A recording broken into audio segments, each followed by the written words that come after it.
day in my life sa babaeng walang pahinga hoy. Ano sa inyo mga biday? And for today mga mima ko, Lunes na naman kaya eto, tamang kilos-kilos lang tayo for today. Ganun.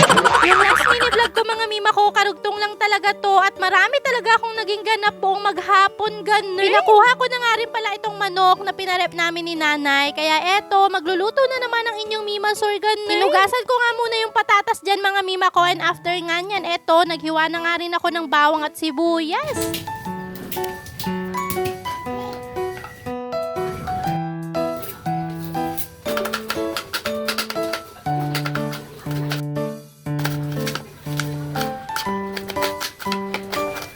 Nagsimula na nga rin ako maglagay ng mantika dyan at ginisa ko na nga rin yung bawang at sibuyas mga mima ko. Habang hinihintay ko naman mag golden brown yan mga mima ko, binalatan ko na nga muna itong patatas. And after nyan, ito, nilagay ko na nga rin itong mga manok mga mima ko. Ganun. Naglagay na nga rin ako dyan ng paminta. Binalikan ko na nga rin pala itong patatas at ayan, hiniwa-hiwa ko nga lang yan mga mima ko. Ganun. At syempre, wag natin kakalimutan na hugasan yan. Aba, naglagay na nga rin ako dyan ng patis mga mima ko para manuot nga yung lasa. Ganun. Hala siyang arte mo.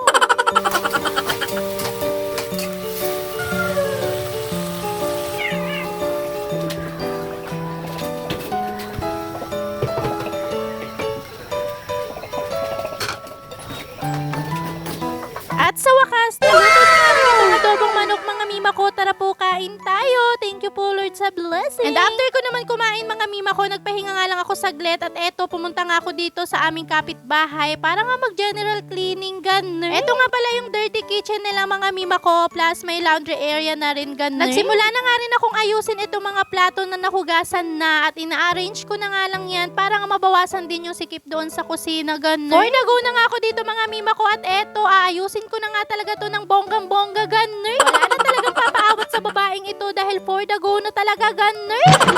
Ewan ko ba, gustong-gusto ko na talagang gawin yung mga ganitong bagay mga mima ko. Hindi talaga to nakakapagod para sa akin. Parang fulfilling talaga yung feeling kapag nakakapaglinis ka, ganun. Ako lang ba? Alam ko maraming mga nanay ang makaka-relate sa akin na yung tangi paglilinis ng bahay ang talagang siyang nakakapag-fulfill ng buhay natin, ganun. Hala siyang arte mo, ang drama.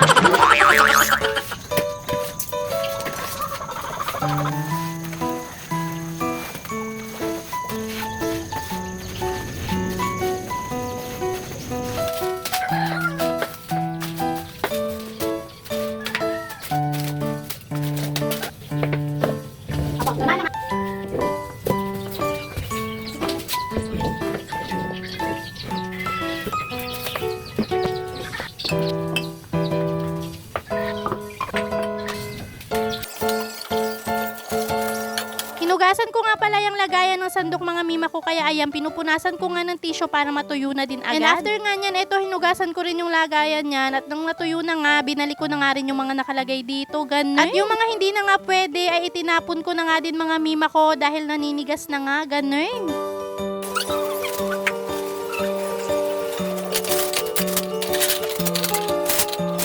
Hindi pa talaga dito natatapos mga mima ko dahil meron pa nga itong part 2 at inabot talaga ako ng gabi dito mga mima ko. O siya, yun lang muna for today mga mawe.